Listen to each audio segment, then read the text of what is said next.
안녕하세요. 안녕하세요.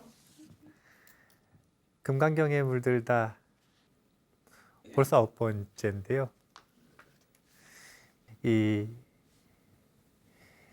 지난번까지 공부를 하면서 우리가 금강경에 관련되어 있는 제반 정보들을 공부를 하면서 금강경이라고 하는 경전이 어떤 내용으로 이루어져 있는가에 대한 것을 수보리존자의 질문으로서 한번 생각을 해봤어요. 오늘 그리고 다음 시간까지는 이제 오리엔테이션이 끝났으면 전체적인 뼈대를 만들어야 돼요. 그래서 전체적인 뼈대를 만드는 중요한 시간을 가질 건데, 그런 시간을 가지기 전에 또 오리엔테이션을 해야죠. 어떤 오리엔테이션이냐면, 금강경은 누가 배우는 경전인가 이거예요. 금강경을 배우는 사람은 최소한의 기준이라고 하는 것이 있는가? 이걸 한번 우리가 생각을 해봐야 될 것 같아요. 금강경, 누구를 위한 설법인가인데, 등장인물 중에서는 둘 중에 하나일 거예요. 수보리존자를 위한 설법인지, 아니면 그 뒤에서 법문을 듣고 있는 보살대중을 위한 법문인지. 수보리존자를 위한 법문이라고 하면 금강경은 최소한 누구 수준이 돼야 들을 수 있는 거냐면 수보리존자 수준이 되어야 들을 수 있는 거예요. 그 뒤에 보살대중을 위한 경전이라고 본다면 그들 눈높이에 맞췄기 때문에 수보리존자만큼 이 깨달음의 깊이가 깊지 않아도 들을 수가 있는 경전이겠죠. 둘 중에 어떤 대상을 위한 경전인가? 오늘 이 이야기를 한번 해봤으면 좋겠어요. 숫자가 두 가지가 있어요. 9라는 숫자, 그리고 10이라는 숫자. 어떤 숫자를 더 좋아하세요? 10. 네, 한국 사람이에요. 한국 사람들은 평균적으로 10을 더 좋아한답니다. 그럼 9를 더 좋아하는 사람들이 있을까요, 없을까요? 있어요. 어딜까요? 중국이에요. 중국 사람들은 9라는 숫자를 더 좋아한답니다. 근데 왜 그런 줄 아세요? 왜? 3, 3번이라. 3이 3번이라. 이제 이걸 설명을 할 때 한 학자가 그렇게 설명을 하더라고요. 중국에서는 중국 사람들이 그런 게 아니라, 지금 현 시대의 중국 사람들이 그런 게 아니라, 중국 사람들이 지향하는 철학적이고 정신적인 문화가 있겠죠. 지향점. 그 지향점을 놓고 볼 때 10을 채우는 걸 좋아하지 않는데요. 왜냐하면 10은 만수기 때문에 10을 채우는 것보다는 10 가기 직전 9에서 멈추고 겸양하는 것, 만족하는 것. 이것을 추구하기 때문에 만족하고 겸양하면서 올라갈 수 있는 최고의 숫자가 뭐예요? 9겠죠? 그래서 9를 좋아한다 이거예요. 한국 사람들은 무조건 최고가 돼야 돼. 무조건 10이어야 돼, 10. 10이어야 돼요. 이게 그러니까 보면은 반올림도 좋아하고 버림도 좋아하고. 숫자 안 맞는다고 툭 하면 반올림하자 그러고, 아니면 애놀이 띄고 버림하자 그러고. 근데 이 9라고 하는 숫자가 지향하는 바가 저는 개인적으로 재미가 있어요. 이 9라고 하는 숫자가 지향하는 바. 이 군주론을 쓴 마키아벨리라고 하는 사람이 있는데, 이분이 이 어느 곳에서나 언제나 승자가 되는 방법에 대한 이야기를 했는데,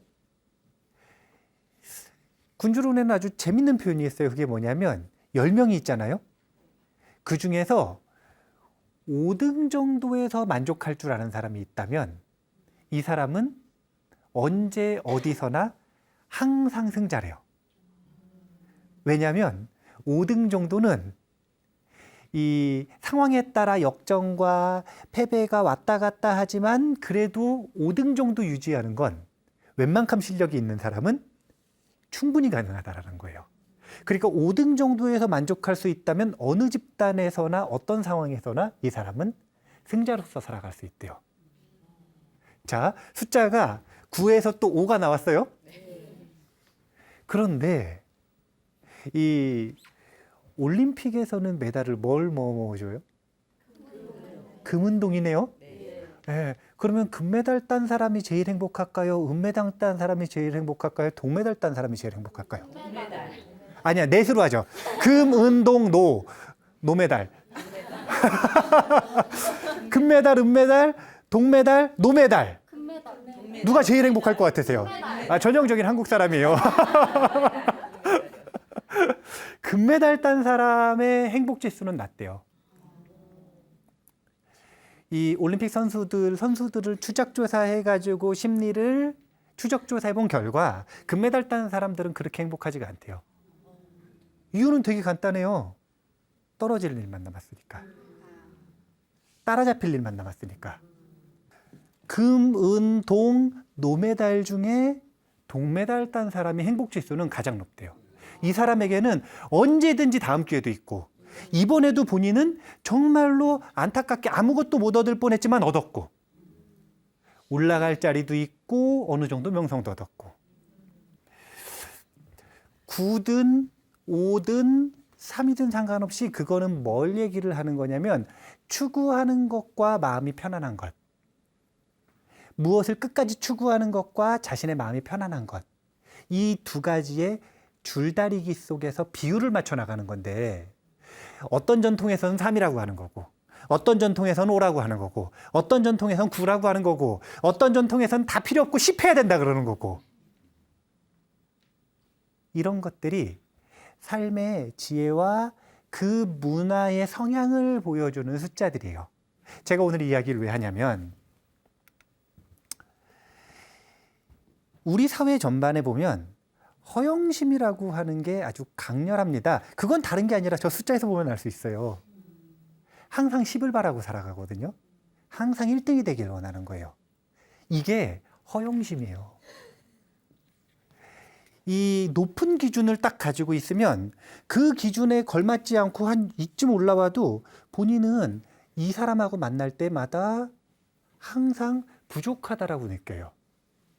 이에 대한 반작용으로 이것보다 낮은 사람을 만나면 한껏 이렇게 어깨가 올라가는 거예요. 근데 이게 정말 안타까운 게 사회 현상에서 물질이나 명예나 이런 거에선 허영심이 있을 수가 있잖아요. 근데 그게 종교 전통에도 그대로 들어와 있어요, 지금. 그걸 뭐라 그러냐면 영적 허영심이라 그러는 거예요. 물질 전반에 대해서 높은 걸 추구하다 보니까 종교, 수행, 이 철학을 추구함에 있어서도 높은 걸 자꾸 추구하는 거예요. 아, 자꾸 높은 걸 추구하려고 한다니까요. 아니, 부처님 당시에는 제가불자들이 어려운 공부를 안 했어요. 부처님 당시엔 금강경 이런 어려운 경전 안 했어요. 부처님 당시에는 천수경도 어려워요. 그런 어려운 경전 안 했어요. 그냥 옛날 이야기 듣고. 스님한테 가면은 법구경, 이 전생담, 이런 이야기들 쭉 해주시면서 이 스토리텔링에서 이렇게 듣고, 아, 그렇지, 착하게 살아야겠다. 이런 교육 받았거든요. 정말 종교활동이 쉬웠어요. 그냥 스님들 찾아오시니까, 지난번에 이 탁발 이야기 할 때 제가 표현했지만, 스님들이 찾아오시는 보시 서비스라. 스님들이 문 앞까지 보시 받으러 찾아와 주셔요. 공양을 받으러 탁발 때문에 찾아와 주세요.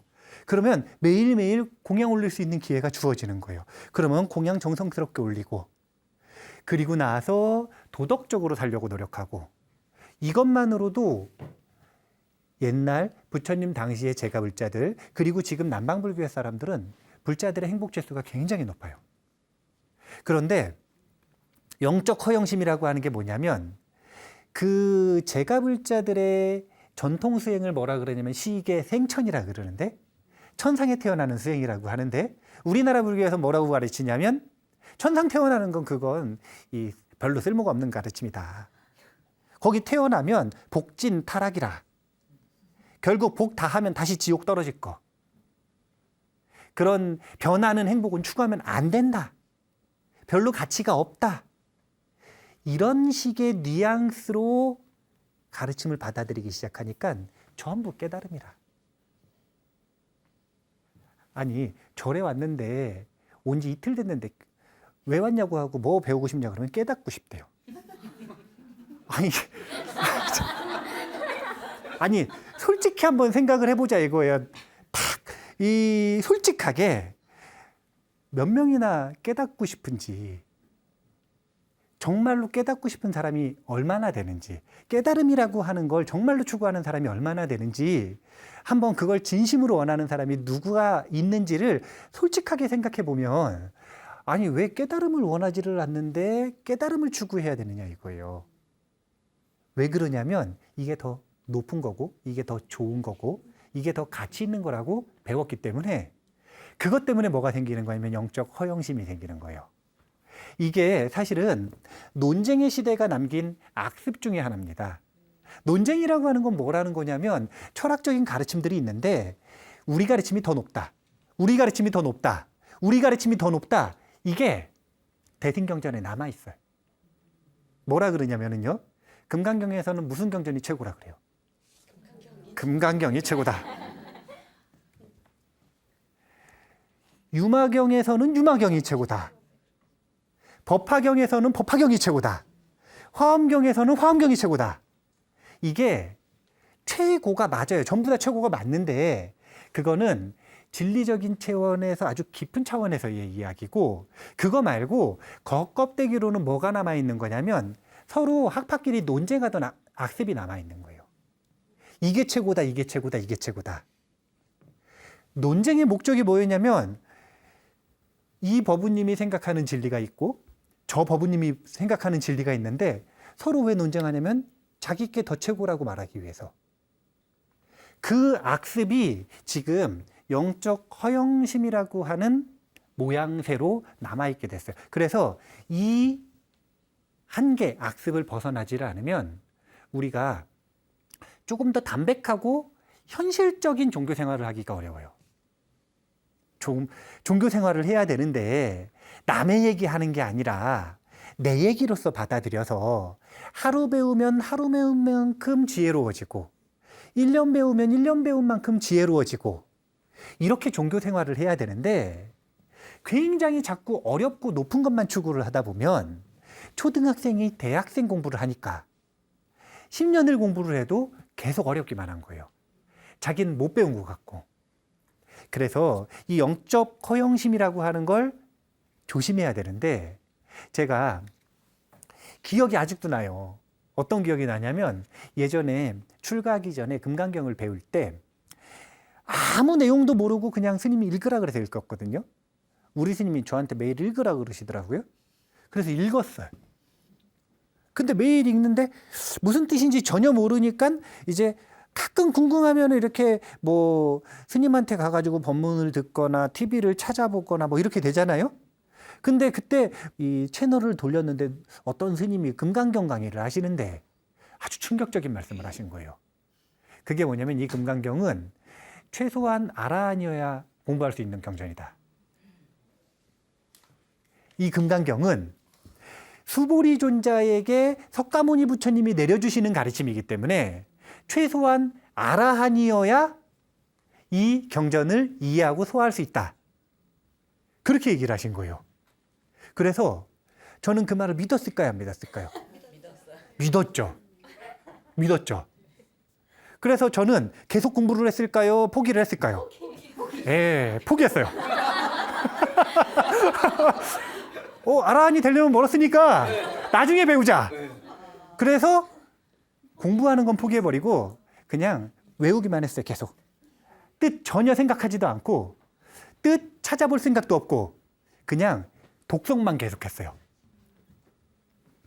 이게 기준이 어떻느냐 이것에 따라 그 사람의 아주 강렬한 영향을 미칠 수가 있는 거예요. 근데 한번 잘 생각해 보세요. 금강경은 소위경전이죠. 소위 경전이라고 하는 게 무슨 뜻이냐면 의지할 바가 되는 경전이라는 뜻이에요. 어디에 소위 경전이냐면 조계 종도들의 소위 경전이에요. 조계 종도라고 하는 건 조계 종단에 소속되어 있는 불자들을 얘기하는데 여기서 말하는 불자는 제가 불자도 있지만 출가 불자도 있겠죠. 그러면 조계 종도를 위한 가르침인데 조계 종도가 제가 불자와 출가자가 있을 거예요. 그러면 최소 아라한이라고 하는 생각 빼버리더라도 자, 불자들 중에서 출가 스님들이 몇 프로나 될 것 같으세요? 불자 대비 1%도 안 돼요. 1%좀 되면 대단한 거예요. 1%쯤 되면 대단한 건데 제가 그래도 그냥 1%라고 했어요. 0.1%, 0.01% 뭐 이러면 안 되니까 1%라고 그냥 했어요. 네. 1%. 그럼 제가 불자가 99%. 한번 생각을 해보세요. 소위 경전은 1%가 의지할 만해야 돼요? 아니면 100%가 의지할 만해야 돼요? 99%가 의지할 만해야 돼요? 그래야 소위 경전이죠. 아니, 봐보세요. 1%가 의지할 만하면 말을 어떻게 바꿔야 되냐면 조계종단 출가자의 소위 경전 이렇게 돼야 되죠. 또 이게 또 그 가르침에 담겨 있는 수준이 스님들이 만족을 못 하는 거예요. 조금 수준이 낮으면. 그러면 제가 불자를 위한 소위 경전은 될지 모르지만 출가자를 위한 소위 경전은 안 되겠죠. 소위 경전이 되려면 둘 다에게 만족이 되는 100%에게 해당되는 가르침이어야 소위 경전이라고 부를 만하잖아요. 아니 근데 한번 생각을 해보시라니까. 출가자 숫자가 많이 쳐줘서 1%인데 그 중에서 최소 아라한이면 이 1% 중에서도 최소 아라한이면 그러면은 소위 경전을 지금 뭐라고 이야기를 하는 거냐면 피라미드 꼭대기에 있는 요 사람을 위한 가르침을 소위 경전을 삼은 거예요. 이게 지금 말이 되는 행위예요? 안 되는 행위예요? 안 되는 행위예요. 그러면 이게 조계종단에서 잘못한 거예요? 그게 아니라 본래 금강경은 100%를 위한 경전이에요. 그런데 금강경이 역대로 발전해 오는 이 흐름이나 지금 우리가 공부하고 해석하는 방식이 1%를 위한 방식으로 치우쳐서 발전한 게 지금 우리가 공부하고 있는 금강경인 거예요. 그래서 우리가 생각을 한번 해보세요. 1%를 위한 가르침이면 높은 가르침이겠어요? 낮은 가르침이겠어요? 100%를 위한 가르침이면 낮은 가르침이겠어요? 높은 가르침이겠어요? 낮은 가르침을 포함하고 있겠죠?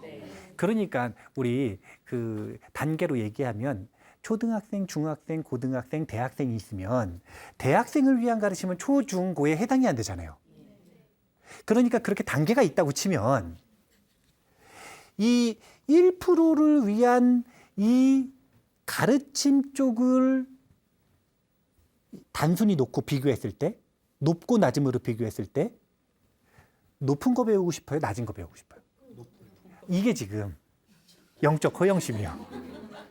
영적 허영심. 그러면 어떻게 되느냐? 장점이 있어요. 그게 뭐냐면 이 가장 높은 걸 추구할 수 있는 원동력이 됩니다. 이건 장점이에요. 근데 단점이 있어요. 그게 뭐냐면 낮은 건 가치가 없어 보이는 거예요. 그럼 어떻게 되느냐? 기본기가 없는데 높은 걸 추구하는 거예요. 사상 누각을 범하게 되는 거죠. 그래서 우리가 이 금강경을 이 해석하는 방식은 정말로 균형이 잘 맞도록 해석을 해야 되는데 이 책은담에 보면 지족자부라고 하는 문장 단어가 있어요. 근데 안다 이거예요. 뭘 아냐면 만족을 아는 거예요. 만족을 아는 자는 그 자체로 부자라 이거예요. 만족을 아는 자, 그 사람이 부자다 이거예요. 이건 세속의 허영심도 마찬가지고요.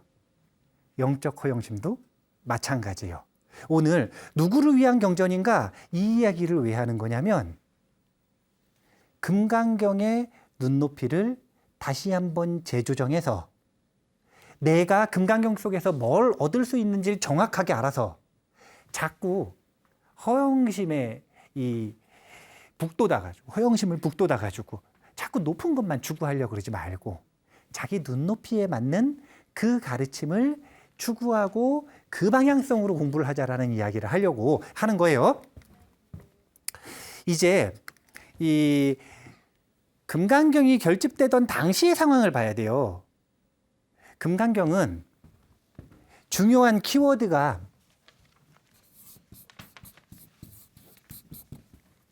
반야죠. 반야. 제목에 나왔잖아요. 금강 반야 바라밀 경. 그러니까 반야를 논하는 경전이다. 이렇게 발전되어 온 거예요. 그런데 사실은 처음에 금강경이 인도에서 성립될 때 당시에는 키워드가 뭐였냐면 반야가 아니라 보리심이었어요. 그래서 이 금강경을 공부하고 금강경을 소위경전으로 해서 포교를 나서고 연구하고 수행하고 하던 사람들이 스스로를 뭐라고 불렀냐면 대승이라고 안 불렀고 보살승이라고 불렀어요. 보살. 본인들을 뭐라고 불렀느냐? 보살승이라고 불렀어요. 그래서 이 보살승 운동의 중심 경전인 금강경의 키워드는 반야가 아니라 보리심이에요. 그럼 보리심과 반야는 같은 거예요, 다른 거예요? 예, 같기도 하고 다르기도 해요. 왜냐하면 보리심은 두 가지로 나뉘는데 반야와 자비로 나눠요. 반야와 자비를 합친 마음을 보리심이라고 하는 거예요. 그런데 금강경 속에서 자비라고 하는 단어가 한 번이라도 나왔어요, 안 나왔어요? 안 나왔어요. 지금 우리가 전승받아서 연구해서 공부하는 금강경에는 자비라고 하는 단어가 한 번도 안 나와요. 근데 자비로울 것, 자비를 베풀 것 이런 가르침은 나올까요, 안 나올까요? 예, 눈을 이렇게 잘 뜨고 봐야 나와요. 왜냐면은 표면적으로 자비라고 하는 단어가 안 나오니까. 자비라고 하는 단어가 안 나오니까. 금강경에는 재물을 많이 보시해야 된다. 이런 표현이 나올까요, 안 나올까요? 근데 이게 사람들이 어떻게 해석을 하냐면 재보시보다 법보시가 좋으니까 재보시 하지 말자. 법보시 하라라. 그래가지고 재보시를 안 하는 건 줄 알아요. 재보시를 하지 말라는 얘기로 알아듣는다니까요. 근데 거기에는 재보시가 공덕이 무한하다라는 표현이 분명하게 있어요. 그런데 이거보다 법보시가 더 크다. 이 이야기를 하는 거지. 재보시가 아주 훌륭하다. 그것처럼 이 자비를 강조하는 내용들이 엄청나게 많은데 숨어 있어요. 그래서 자비는 묵음이라. 그리고 반야는 이 묵음 위에 있는 노래예요. 우리가 이 묵음을 되살려내려면 키워드부터 바꿔야 돼. 키워드부터. 왜냐하면 반야라고 하는 걸 딱 해버리면 보리심을 반으로 딱 잘라가지고 반야에만 초점을 맞췄기 때문에 자비는 끝까지 묵음으로 갈 수밖에 없는 거예요. 이건 어떤 전제냐면 당연히 자비심이 있다는 전제인 거예요. 자비심의 뿌리가 당연히 튼튼하다. 자비심이 당연히 넘친다. 이런 상태에서 자비를 묵음으로 삼고 반야를 하는 겁니다. 그러니까 그런 전제에 걸맞지 않은 자비심이 없는 분들이 금강경을 배우면 성과가 안 나는 거예요. 대부분의 사람들이 소위경전이라고 칠 때 1%와 99% 나눴을 때 자비심이 충분한 사람이 많을까요? 부족한 사람이 많을까요? 그러면 자비심도 딱 표면으로 내세워서 강조해서 갖출 걸 갖춰서 두 가지를 원만하게 공부를 해야 그래야 본래 원하는 보리심을 증득할 수가 있는 거예요.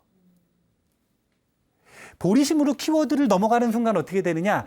반야의 경전인 건 그대로 인정이 되는 거예요. 다만 자비심을 강조하는 부분들이 적극적으로 눈에 보이고 가슴에 와닿고 공감이 되고 그걸 배울 수 있는 요소들을 찾아낼 수가 있는 거예요.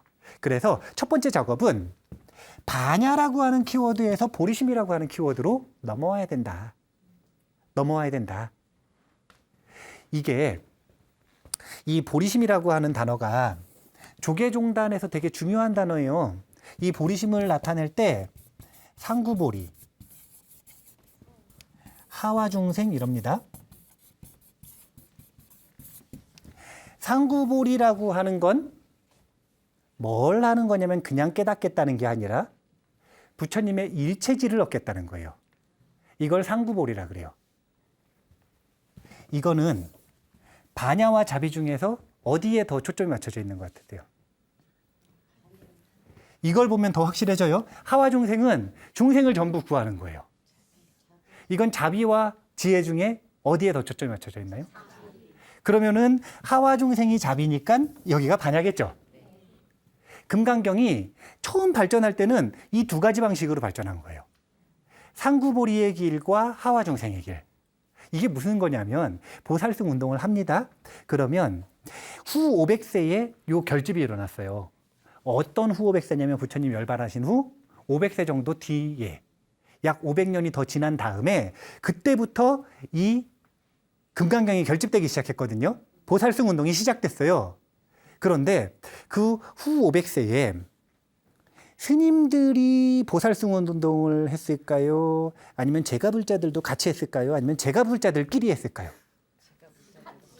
다 같이 했어요. 다 같이.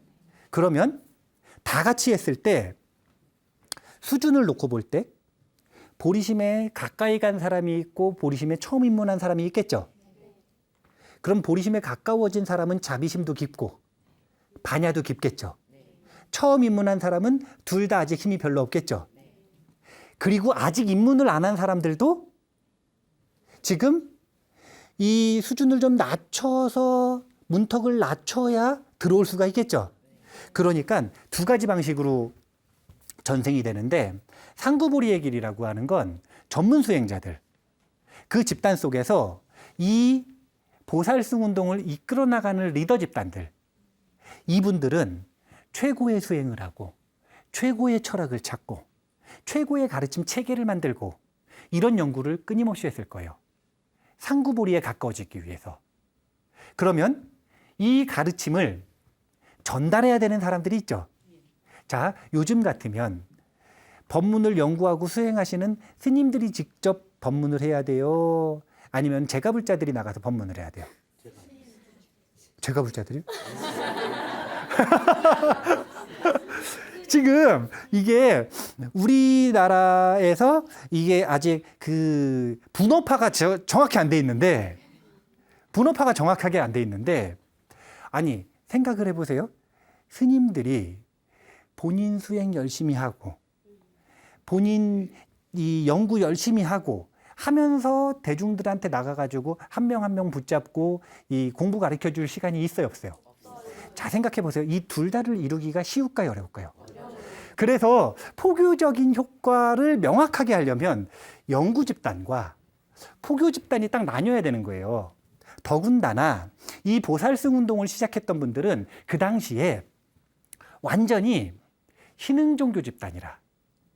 그러니까 학파가 신흥학파예요. 기득권 세력이 아니라 본인들의 뚜렷한 기득권이 없는, 그래서 어디 가서 보통 설법을 하셨냐면 관광지, 순례지인 탑묘, 부처님 탑 있는 데 있잖아요. 거기서 광장에 모여 있는 사람들한테 설법을 한 거예요, 처음에는. 그러면 생각을 한번 해보시면 상구보리 연구하시는 이 스님이 거기 가셔가지고 일일이 계속 쫓아다니면서 설법을 할 수 있어요, 없어요? 없겠죠. 첫 번째, 물리적으로 불가능하죠. 두 번째, 그 스님이 가가지고 관광 온 사람들한테 설법을 하면 관광 온 사람들이 듣기 좋아하겠어요, 안 좋아하겠어요? 안 좋아요. 이건 하와중생을 맡고 있는 포교팀. 그래서 사실은 대승불교가 처음 이 발전할 때 법사라고 하는 집단이 생기거든요. 근데 이 법사라고 하는 집단은 원래 이야기를 하는 사람들이에요. 부처님에 대한 이야기를 하는 사람들. 그러니까 사실은 이야기꾼같이 완전 달변가들 있잖아요. 막 재밌게 얘기하는 사람들. 사실은 대승불교라고 하는 것과 이 금강경이라고 하는 경전이 처음 결집될 때의 모습을 보면 이 하와중생의 길에 굉장히 초점을 많이 맞췄을 것이고 중요시 여겼을 건데 이 아주 재밌는 이야기들이 포함되어 있는 흥미진진한 최소 아라한이 아니라 출가해야 들을 수 있는 가르침이 아니라 99% 중에서도 요 피라미드에서 제일 밑에 있는 분들까지도 알아들을 수 있는 이 얘기 무슨 얘기냐면 비불자여도 알아듣는 그런 흔적들이 제가 그냥 얘기를 하는 게 아니라 금강경의 소재로 다 남아 있어요. 여기에는요 재밌는 시간 개념도 나오고요. 이 우주의 크기 얘기도 나오고요. 이 우주에서 가장 작은 원자 얘기도 나오고요. 금강경에는 다 나와요. 제가 이 이야기를 왜 하냐면 상구보리와 하와중생의 길이 있는데 한번 생각을 해보세요. 하와중생의 길은 반야를 강조하는 거예요? 자비심을 강조하는 거예요? 자비심을 강조하니까 이렇게 눈높이를 맞추잖아요. 너에게 나를 맞추는 거죠. 반야의 길을 추구하는 건 너에게 나를 맞춰서는 수준을 끌어높여 줄 수가 없어요. 어떻게 해야 되냐면 이것이 최상의 진리다라고 선언해 줘야 돼요. 그러면 그것을 이해하라는 게 아니라 나침판으로 삼아서 올라오는 거예요. 이 두 가지 설법 방식은 완전히 틀려요. 그런데 이게 짧겠어요? 이게 짧겠어요? 하와중생의 길은 길어요. 이 상구보리 추구하는 사람들이 보기엔 말이 너무 많아. 쓸데없는 말이 너무 많은 거예요. 이 상구보리를 추구하는 사람들이 보기에는 아니 그냥 무상이다 한마디 하면 됐지. 무슨 뭐 정토 얘기를 막 해가지고 극락이 어떻게 생겼는데 극락 장업이 이래가지고 거기에 아미타 부처님이 어디 계시는데 아미타 부처님이 키가 얼마고 이런 얘기를 왜 하느냐 이거예요. 그냥 무상이라고 한마디 하면 되지. 근데 그거는 당신 얘기고 그거 한마디 해서 알아듣는 건 당신 얘기고 나머지는 그렇게 안 하면 못 받아들였던 거예요. 다만 단점이 자비심이 많은 만큼 말이 많아요. 그래서 이분들이 보기에 후대에 이분들 요거 추구하시는 성향을 가지고 있는 사람들이 보기에 약간 잡설이라. 너무 길어지는 거예요. 그러면 생각을 해보세요. 상구보리 추구하는 전문 수행자들과 포교를 하는 사람들 중에서 이 금강경을 편집을 쭉 해가지고 결국은 문장을 남겨서 외워서 전승하는 사람은 누굴까요? 상구보리 하는 사람들이 전승을 하는 거예요. 하와중생 하는 사람들은 그때그때 가가지고 보아버부님한테 맞는 내용을 첨가해서 얘기하고 저쪽 가면 저쪽 첨가해서 얘기하고 그러다 보면 원본이 망가져 버리죠. 그래서 항상 외워 바치러 스승한테 가서 점검을 해가지고 요 얘기 빼고 요 얘기 빼고 요 얘기 빼고 요 얘기 빼가지고 요렇게 전승해라. 항상 이렇게 점검받는 역할이기 때문에 그 법을 가지고 있는 사람들은 이 사람들이란 말이에요. 그러면 이분들은 긴 거 외우고 싶어요? 짧은 거 외우고 싶어요? 그리고 두 번째는 만약에 긴 내용이 다 중요해요. 그럼 외울 가치가 있어요, 없어요? 근데 이분들이 보기에 후대에 전승할 만큼 그렇게 가치가 없는 거예요. 그거는 그냥 이 시대에 그 사람에게 걸맞는 비유였을 뿐이에요. 그럼 그 내용이 다 탈락이 되겠어요, 안 되겠어요? 그렇게 해서 전승돼서 남은 게 지금 상구보리의 길에 금강경만 전승이 되어 있는 거예요. 이게 바로 반야 중심의 금강경이 전승이 되어 있다. 자비는 묵음으로 숨어버렸다 이거예요. 하지만 그 흔적이 그대로 남아있는 거예요. 키 큰 사람 얘기가 얼마나 재밌는지 모른다니까요. 아니 인도에 부처님 당시에 외모 중심주의 있었을까요? 없었을까요? 있었어요. 부처님이 한탄을 하셨다니까요.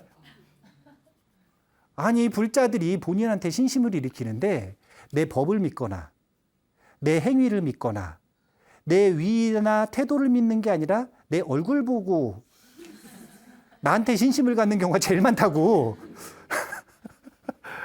부처님이 한탄을 하신다니까요. 이 문장 속에 보면 이 금강경을 공부할 수 있을 만한 사람들의 권장 수준이 있어요. 일단 금강경은 100% 누구에게나 다 해당되는 가르침입니다. 그런데 한 번의 설법 또는 한 권의 책에서 모든 근기의 사람들을 다 다룰 수 있을까요? 없을까요? 없겠죠. 그렇기 때문에 경전이 쭉 전승되어 오면서 누구에게나 가능하지만 가장 적절한 사람들은 이 정도 수준이다 라고 하는 권장사항이 있겠죠. 그 권장사항이 여기 딱 녹아 있어요. 제가 원문인데 읽어볼게요. 세존이시여, 선남자와 선여인이 최상의 올바른 깨달음을 얻고자 하는 보리심을 낼진대 마땅히 어디에 자기 마음을 머무르게 해야 하며 어떻게 자기 마음을 다스려야 합니까? 이게 이제 주와 단의 문제거든요. 인도 금강경에는 닦아야 됨에도 들어가 있는 거예요. 중국 금강경에는 두 가지만 들어가 있고, 그런데 여기서 선남자 선여인이라고 하는 단어가 중요하고, 그 다음에 올바른 깨달음을 얻고자 하는 보리심을 냈다, 이게 중요한 거예요. 최소 기준은 선남자 선여인 플러스 발 안욕 따라 삼약 삼보리심입니다. 이게 권장사항이에요. 이게 어떻게 되는 거냐면 상구보리를 추구함에 있어서 선남자 선여인이라고 하는 건 여유 있는 사람을 얘기해요. 뭐에 여유가 있냐면 경제적으로요. 이거 신기하지 않나요? 왜 그러냐면 경제적으로 여유가 없으면 당시 인도에서는 하루 벌어서 하루 먹기가 힘들었을까요? 좋았을까요? 그러면 자기 수행할 시간이 있어요? 없어요? 보시할 여력이 있어요? 없어요? 없죠? 그러니까 여유는 필수라는 거예요. 더 높은 가르침을 추구함에 있어서 여유는 필수다. 그래서 경제적인 여유와 플러스 경제적인 여유는 있는데 마음의 여유가 없는 분들이 있죠. 마음의 여유가 있는 분들. 근데 결국은 여유가 있는 사람이에요. 여유가 있는 사람들을 선남자 선여인이라고 하는 거고, 그 여유가 있는 선남자 선여인들 중에서도 최상의 깨달음에 대해서 관심을 가지고 있는 사람들, 이런 분들이 1순위로 금강경을 가장 잘 받아들일 수 있는 사람, 자신의 가르침으로서 받아들일 수 있는 그런 기준에 걸맞는 사람이 되는 거예요. 그런 사람을 초신보살이라고 이름을 붙일 거예요. 처음 마음을 일으켰다 이거예요. 보살로서의 마음을. 그 다음에 그것이 상구보리의 기준이라면 하와중생에서의 최소 기준은 조금 더 넓어요. 문이 넓어요. 부처님은 이렇게 얘기하셨어요. 눈 있는 자 누구 나와서 보라. 눈 있는 자 누구 나와서 보라. 이거는 금강경을 듣고 만약에 쓴 경전을 봤다면 읽고 수지에서 독송할 수 있는 능력만 있으면 선남자 선여인이 아니어도 되고 최상의 깨달음에 대해서 관심이 없어도 되지만 수지 독송할 수 있는 능력만 있다면 누구나 금강경을 공부할 수 있었어요. 이게 하와 중생의 금강경의 길입니다. 우리가 상구보리의 길의 금강경과 하와 중생의 길의 금강경 두 가지 중에 여러 가지 이유들이 있었어요. 전승될 때. 근데 분명한 건 사라졌다 이거예요. 뭐가 사라졌냐면 하와 중생의 길, 자비의 중심의 금강경이 탈락돼 버렸다 이거예요. 사라져 버렸다. 이 사라진 금강경을 우리가 되살려내야, 그래야 어떻게 될 수 있냐면 이 하와 중생을 위한 이야기 금강경을 공부할 수 있는 기회가 생기고, 그래야만 반야만 바라보면서 안 되는 거 지금 자꾸 여기다가 이 허황된 생각을 갖는 게 아니라 그 최상의 목표를 추구하고 싶으면 반드시 필수적으로 갖춰야 되는 게 기본기인데 그 자비의 기본기를 우리가 닦을 수가 있다는 거예요. 제가 금강경을 자비의 경전으로 만들자는 얘기인가요? 아니에요. 자비의 경전은 관세음보살 보문품 보세요. 천수경, 광본 천수경 보셔도 되고 자비의 경전은 여러 가지가 있어요. 굳이 금강경을 자비의 경전으로 만들자는 게 아니라 자비를 되살려낼 때 본래 연구되어 있던 반야와 서로 합일돼서 본래 뜻인 보리심이 드러난다는 거예요. 우리가 지금까지 상구보리길 금강경은 열심히 공부들을 많이 했어요. 그러니까 그 공부와 이제부터는 이 하와중생을 위한 이야기 금강경, 자비 중심의 금강경도 같이 염두에 두고 조화롭게 공부를 해야 그래야 우리가 영적 허영심에서 벗어날 수가 있다. 자비와 반야가 서로에게 약이 되거든요. 이야기 중심의 금강경을 하려고 그랬는데 오늘은 조금 이론적인 얘기들이 많았던 것 같아요. 다음 시간에도 이론적인 얘기가 많을 거거든요. 뭐 그런 날도 있는 거니까.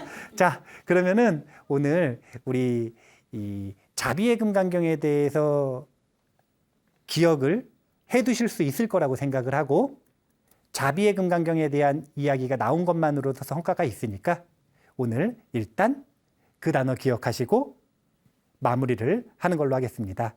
자, 감사합니다.